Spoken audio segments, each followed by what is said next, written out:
আসসালামু আলাইকুম। সুমন ফার্মিং থেকে আমি সুমন। আশা করি আপনারা সুস্থ ভালো আছেন। বন্ধুরা, আজকে আমি আসছি মিরপুর 10 শিল্পীপাপার বাসায়। শিল্পীপাপার খামারটা হচ্ছে 7 তলার বিল্ডিং এর ছাদে। আমার পিছনে খামারটা। আপা দীর্ঘদিন যাবত ধরে মুরগি পালছেন। আমরা আপার সাথে কথা বলে আপা ক্যামেরার পিছনে আছেন।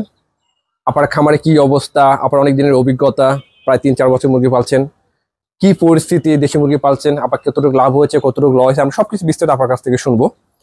আপনারা ভিডিওটিকে স্কিপ করবেন না, আপনারা ধৈর্য সহকারে শুনুন, দেখুন, তাহলে আপনি অনেক কিছু বুঝতে পারবেন, জানতে পারবেন।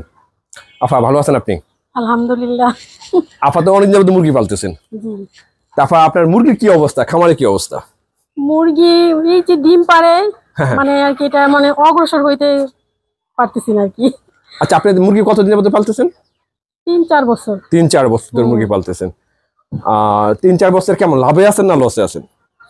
লাভ নাই, মানে আর কি সমান সমান বলবো কিনা জানি না। আজকেও তো মানে সমান সমান ডিম বিক্রি করেন, বাচ্চা ফুটান না? হ্যাঁ হ্যাঁ, এই ডিম বিক্রি করেন আর আপনি মানে অল্প অল্প অল্প। এখানে হচ্ছে আপনার লাভে নাই আর কি। এখানে কয়টা প্যারেন্টস আছে আপনার? 35টার মতো আছে। 35টা প্যারেন্টস আছে আপনার। আমাকে আনার উদ্দেশ্যটা কি সেটা বলেন। যেন প্রতি মাসে আমি একটা ইনকাম করতে পারি, যেহেতু করছি এতটুকু। হ্যাঁ, আপনি কিভাবে 2 টাকা প্রফিট করা যায়, কিভাবে ভালোভাবে শিখা যায়। কারণ আপা আপনার সবকিছু নিয়ে যেতে পারবেন, যেটা অভিজ্ঞতা, যেটা শিখে এটা কেউ নিতে পারবেন আপনার। ঠিক আছে, আমরা আপার খামার মুরগিগুলো দেখি, তারপর আপার সাথে দেখতে দেখতে কথা বলি। ঠিক আছে। আপা স্প্রে নাই না? স্প্রে করি না, তাই আইনে রাখছি। মানে এখানে তো খামারে কেউ ঢোকে না? না না না, কেউ ঢোকে না, শুধু আমি ঢুকি আর আমার হাজবেন্ড। এই হচ্ছে আপার দেশি মুরগির খামার। বিসমিল্লাহ।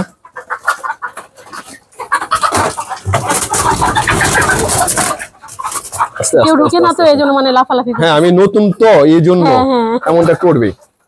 প্রচুর ডাস্ট আর আমি আর এই যে ওর আব্বু ঢুকি। ভাই পানির ভিতরে কি কি দিবেন? কিচ্ছু না ভাইয়া, ওই যে নিচে থেকে মানে পা দিয়ে দিয়ে ওই যে মাটির মধ্যে লাগায়। এখন বলেন এই পানিটা যদি খায় কি হবে মুরগির?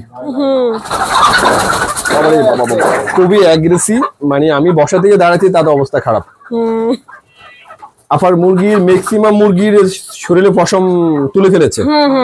আপার এটার কারণটা হচ্ছে আপার মুরগি ঠোঁট ছেঁকা দেন না, ঠোঁট কাটেন না, আমি কাটতে পারি না। দেন হচ্ছে আপনার মুরগির আপার জাতটাও খুব ছোট জাতের মুরগি, খুবই ছোট। হ্যাঁ, দেশের বাড়ি থেকে ছোট জাতের মুরগি আনা হচ্ছে, ছোট জাতের মুরগি। তবে সাদা মুরগিটা অনেক সুন্দর। সাদা কয়টা মুরগি আছে, খুব সুন্দর একটা মুরগি। সাদা মুরগিটা আপনার সুন্দর, রাতাইটা তার ছোট মুরগি, আপনার ছোট জাতের মুরগি। আপনার খাঁচাগুলো কি নিজে বানাইছেন? দেখেন দেখেন অবস্থা, মানে কেউ ঢুকে না তো এই জন্য মানে নিজে বানাইছি। খাঁচাটা হয়েছে ঠিক আছে, কিন্তু আপনার এই খাঁচাটা যদি উপরে মুরগি থাকে, নিচে মুরগি থাকে, উপরে মলটা আপনি নিচে পড়ে, যদি আপনি এখানে টেরে সিস্টেমটা করতেন তাহলে এক্সিলেন্ট একটা খাঁচা হতো। আপনি এখানে দিচ্ছেন, এটা এই দরজাটা নিচে দিতেন, একটা কাঠ দিতেন, সব নিচে কাঁচা টেরে বের করতেন আর দিতেন। এখন কি করি ভাইয়া, এটার ভিতরে মানে ছালা বিছাই দিই, বুঝছেন? ছালা বিছাই দেন? হ্যাঁ, ওইটা বের করে ফেলছি। মানে না, আপনি এই সিস্টেমটা করে দিলে কি হবে, আপনার বাচ্চা বোরিং করার পরে আপনি এই জায়গায় রেখে দিতে পারবেন। হ্যাঁ, করব এটা। এই মানে এই নেটটা নষ্ট আমরা এটা বের হয়ে যাচ্ছে, মুরগি খুবই অ্যাগ্রেসিভ, খুবই মারমুখী। রাইট রাইট, হ্যাঁ হ্যাঁ। এখানে প্রচুর ডাস্ট উঠতেছে, প্রচুর ডাস্ট। আপনি নিছেন এটা ধানের তুষ না, এটা পুরো এটা। হ্যাঁ রাইট, এই যে ভিজে গেলে তখন দিই, নালে এমনি কিছু দেই না। ওই যে উড়ে দেখে আমার বাড়িতে ডাস্ট অ্যালার্জি আছে তো। আর দ্বিতীয় হচ্ছে আপনার পর্দাটা তো বাইরে বৃষ্টি আসে, ভিতরে পানি আসে। এই কেমন করতেছে মুরগি, আপনার বাইরে বৃষ্টি আসলে ভিতরে পানি আসে আপা। হ্যাঁ, কারণ আপনার হিসলাই এসে বাতাস যখন সরে যাবে, এটা পানি ভিতরে আসবে। এটা আপনার সেন্স করতে হবে। আমি আপনাকে দেখাচ্ছি, এখানে আরো অনেকগুলো ঘর আছে। আপার এই একটা খাঁচা, এইটাই আমার প্রথম কেনা। ও, এইটা আপনার ওই যে খাঁচা কোচে বসেছে সব মুরগি, মানে সিলিভার ঠোঁট না কাটার কারণে কোচে বসে। আপার ম্যাক্সিমাম মুরগি ডিম বিক্রি করে দেয়, কারণ আপার এখানে উম আসে না। আপার শুধু ডিমই পারে, উম আসে না। এখানে অনেকগুলো বাচ্চা, এখানে আছে 40টা মনে হয় বাচ্চা। আপা এটার বয়স কত? আজকে 6 থেকে 7 দিন, 6-7 দিন মনে হয়। বেশি ঈদের সপ্তাহে না, ঈদের সপ্তাহে না না না ঈদের আমরা বাড়ি গেলাম তার আগের দিন করা, এই 6-7 দিন। 6-7 দিন না? হ্যাঁ, ঈদ হলো কি বারে, গত সোমবারে হয়েছে না?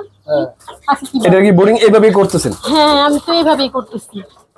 প্রথমে কি করছি, যে আপনি এই যে এই কার্টুন গুলোর মধ্যে এগুলো পেপার বিছায় 2 দিন রাখছি, তারপরে এইভাবে ছেড়ে দিচ্ছি। আপনার মুরগির যে হাল অবস্থা আপা, এই পরিবেশে এইভাবে মুরগি বোরিং করা যাবে না। যাই হোক, তারপরে আপনার এই যে পানির যে ময়লা, এই যে ভাই কি করে আমি এই যে তুষ উঠতেছে, হ্যাঁ এইটা, তারপরে যে আপনি খাবার মিলে দিন ওই কুড়াটা, ভয়ানক অবস্থা, খুবই ভয়ানক অবস্থা। এটা মুরগির বাচ্চা এই পরিবেশে তো মুরগি রাখাই যাবে না। আচ্ছা, একটু কথা বলি ভাই, কাঠের গুঁড়া কি দেওয়া যাবে?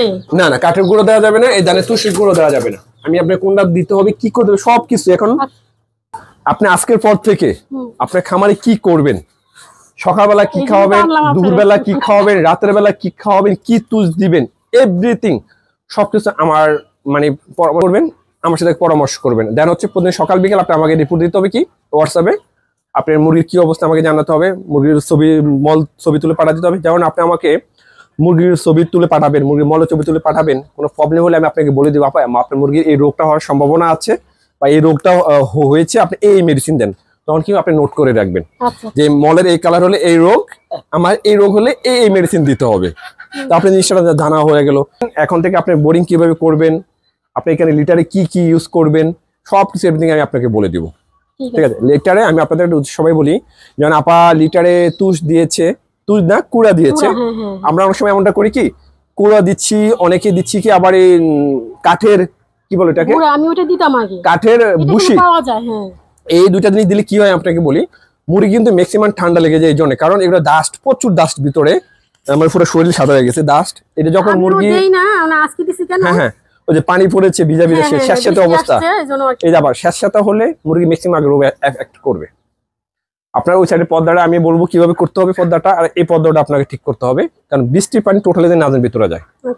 ঠিক আছে, আপনি এখন সুন্দর করে আপনি যদি গোছায় ভাবে করতে পারেন, আপনার জায়গাটা দেখবেন সুন্দর হয়ে গেছে, আপনি অল্প মুরগি থেকে ভালো কিছু করতে পারবেন। আপনারা মনে বলে কখনোই ধানের তুষ দিবেন, কিন্তু ধানের কুড়ো আর হলো কাঠের বুশি এই দুইটা জিনিস দিবেন না। আপনার পরিবেশটা দেখাও, খুব সুন্দর একটা ভিউ। মানে আমার এমন একটা খামার পেয়েছি আপনার পুরান ঢাকায় কেরানীগঞ্জ, সাটার অনেক বড়, মানে বিকাল বেলা মানে বসে চা খাওয়ার আড্ডার মতো একটা জায়গা, খুব সুন্দর একটা জায়গা। এখানে বিকালে সবাই এসে পড়ে, বিকালের দিকে সন্ধ্যার দিকে সবাই। আপনার এইটা যখন আর গেট আপটা চেঞ্জ হয়ে যাবে না, আপনার ভাই দোকান বন্ধ করে এখানে বসে থাকবে, এত ভালো লাগবে, আপনার পুরো গেট আপ চেঞ্জ করে ফেলবো এটা। তারপর আপনার খামার এখন কি অবস্থা, মুরগির কি অভিজ্ঞতা হলো, কি এতদিন 4 বছর ধরে কি অবস্থা? অভিজ্ঞতা মোটামুটি আগে তো একদমই ছিল না, এখন তাও একটু মানে বুঝতেছি। প্রতি মাসে খালি ভাইয়ের পকেট থেকে টাকা নিয়ে নিয়ে খালি খাবার কিনে বললাম, আজকেও নিলাম, তুমি খালি নিবাই, আমি তো মানে ডিম খাইতেছি না, তা দিবা তো। দেখছেন ভাই আপনার কি বোকাটা মানাচ্ছে, কিন্তু মানে সবগুলাই যে পছন্দ তুলে ফেলতেছে একদম। এর আবার ঠোঁটের জন্য, আপনি ঠোঁট না কাটা পর্যন্ত এটা হবে না। আর আপনি সব এক জায়গার মুরগি আনেন নেই, এই মুরগিটা এইভাবে ধরে এই যে নিচের অংশটা চাপ দিবেন, এই যে ভাই এই নিচের অংশটা চাপ দিতে হবে। আপনি যদি দেখো এই নিচের অংশটা চাপ দিলে জিলপাটা ভিতরে চলে যাবে, মুরগির যে জিলপেটা ওই ভিতরে চলে যাবে। আপনি এই যে এভাবে ধরবেন, এই যে কলারটা না নাড়াতে পারেন, তাহলে কিন্তু অনেক সময় নাড়া থাকলে গরমে আবার এই সাইড পুড়ে যাবে। শুধু এই জায়গায় এইভাবে চাপ দিবেন, এইভাবে চাপ দিলে দেখেন উপরের অংশটা বাড়তি না, নিচের অংশটা কিন্তু ভিতরে চলে গেছে, দেখেন জিলপা ভিতরে চলে গেছে। জাস্ট আপনি এইভাবে জাস্ট শুধু উপরেটাই ছাকা লাগবে না, আপনি দুইটা একসাথে দিবেন, দুইটাই ছাকা লাগবে, এটা বেশি হবে এটা কম হবে, কারণ আপনি ঠোকাঠুকি করে এটা দিয়ে, আর এটা যে খাবারটা রিসিভ করে, খাবারটা নেয় মুখের ভিতরে, আপনি এভাবে ধরে দেন, নিচে চলে গেছে, দেখছেন 2-3 সুতা ভিতরে চলে গেছে। জাস্ট তাল দিয়ে আপনি এভাবে ধরবেন 2 সেকেন্ড থেকে 3 সেকেন্ড ধরবেন, হ্যাঁ এভাবে মুরগিটা এইভাবে ধরবেন টাইট করে। সেম আপনি যখন মিশিং আমরা যখন ঠোঁট কাটি তখন আমরা এইভাবে দিই, এভাবে হাত দিয়ে এই নিচের যে সাদা অংশটুকু দেখছেন না, ছোট সাদা অংশটুক এটুক কাটতে হবে, আর উপরের বড়টা সেম আপনার এটুকু কেটে হালকা একটু ব্লাড বের হলে তাতাল দিয়ে আপনি কি করবেন, জাস্ট গরম দিয়ে একটা ঘষা দিয়ে দিবেন, ব্যাস হয়ে গেল। আর মিশিং দিয়ে হলে আমরা একটু বেশি করে কাটি, মিশিং দিয়ে একসাথে কাটাও হয়, দুইটা শেখা দেওয়া হয়, ওইটা দুইটা একসাথে হয়ে যায় আর কি। আমরা আপাতত ছোটখাটো ভিডিও করে রাখলাম আপার কি পরিস্থিতি কি অবস্থা, আমরা পরবর্তীতে আবার আরো সেট আপ চেঞ্জ করে দেন হচ্ছে আমরা কি পরিস্থিতি এটি আমরা ইনশাল্লাহ পরবর্তী এগুলো আমরা পাই সিরিয়ালে আপনার নামে একটা লিস্ট থাকবে, আমরা বাই সিরিয়ালটা ছাড়বো, আপনারা সব কিছু দেখতে পারবেন, সব কিছু বুঝতে পারবেন। অতএব আমরা ভিডিও শেষ করে দিচ্ছিলাম। ভালো থাকবেন, সুস্থ থাকবেন, আসসালামু আলাইকুম।